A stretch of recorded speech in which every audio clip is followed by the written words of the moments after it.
Por que que você acha que pode salvar as pessoas? Sério, de onde veio essa ideia de que é você, exatamente você, quem vai consertar o que está quebrado no outro? Que se você tentar mais uma vez falar do jeito certo, amar mais, aguentar mais, abrir mão mais, dessa vez vai funcionar. Porque você se sente responsável pela felicidade do seu parceiro, pela saúde emocional do seu filho, pelo amor do seu pai, da sua mãe, pelo equilíbrio do seu chefe, pela vida da sua amiga que drena você em cada conversa. Quem te disse que isso é sua função? Quem te colocou nesse lugar? E a pergunta que realmente importa é: o que você está deixando de viver enquanto mantém o olhar fixo na vida do outro? Esse vídeo é para falar sobre isso, sobre a mulher que aprendeu que amar é se perder, sobre a compulsão de salvar que ninguém chama pelo nome real e sobre o que acontece dentro de você quando você finalmente para. Isso não começou com a parceria em crise, não começou com o filho difícil, não começou com o chefe impossível. Isso começou muito antes. Meninas são socializadas desde cedo de forma sutil e às vezes não sutil a monitorar o humor do outro, a antecipar necessidades, a aliviar a tensão, a sustentar relações. A menina que aprende a ler o humor do pai, da mãe, antes de entrar no quarto, a que ajusta o próprio comportamento para não piorar o dia da mãe, a que faz o papel de adulta numa casa onde os adultos não conseguem ser adultos. Ela cresce e leva tudo isso com ela. No trabalho, ela é a que resolve o que os outros não resolvem. No amor, é a que fica, que aguenta, que tenta mais uma vez. Nas amizades, é o ombro de sempre para todo mundo. E o corpo dessa mulher aprende algo perigoso. Que relaxar é perigoso. Estar disponível é obrigação. Cuidar do outro é quem eu sou. A psicologia chama isso de hipervigilância do sistema nervoso. O sistema nervoso que nunca desliga, que ele está sempre em alerta, sempre escaneando. Sempre tem alguém precisando de algo, tem algo para ser consertado, tem alguém para salvar, fica escaneando.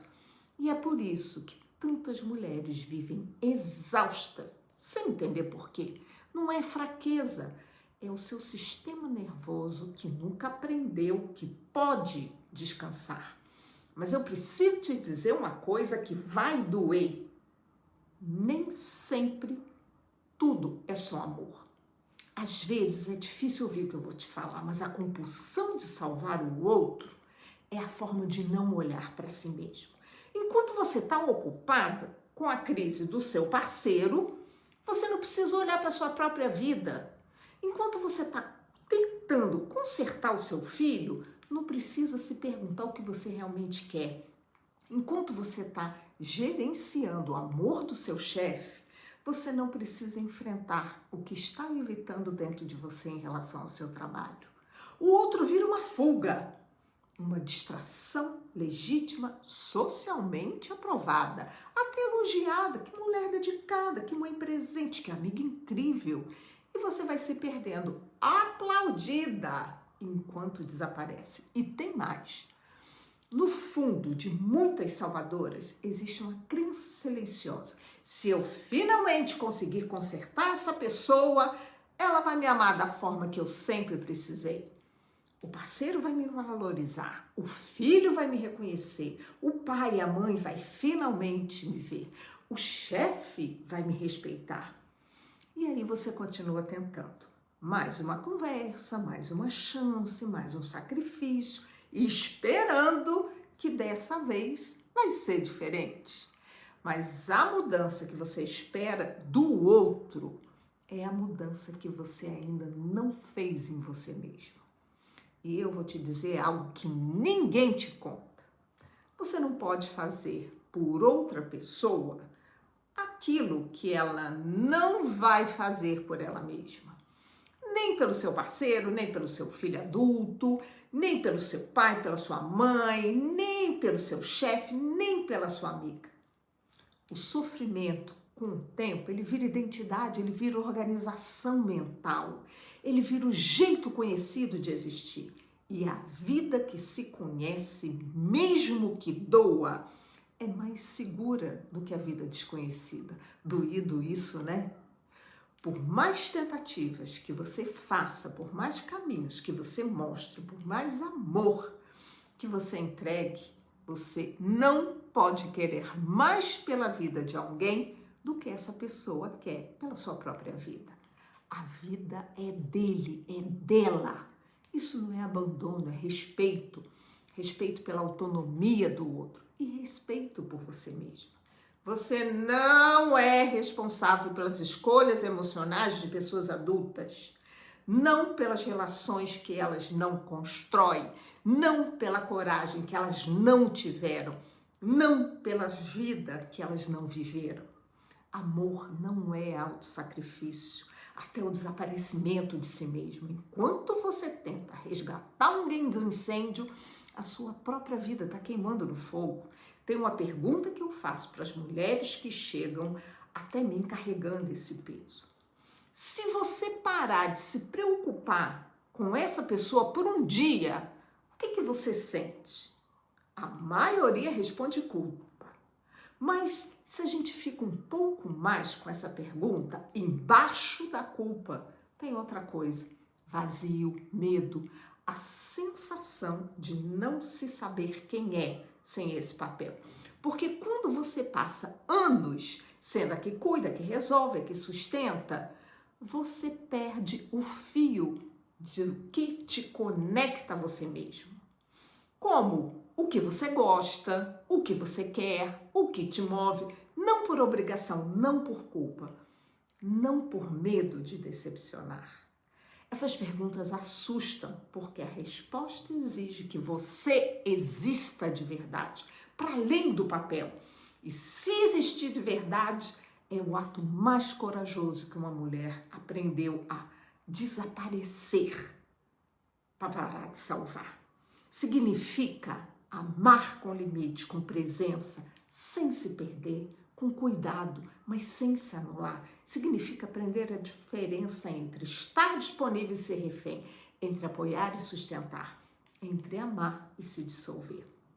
Isso não acontece de uma vez. Não é uma decisão, é um processo.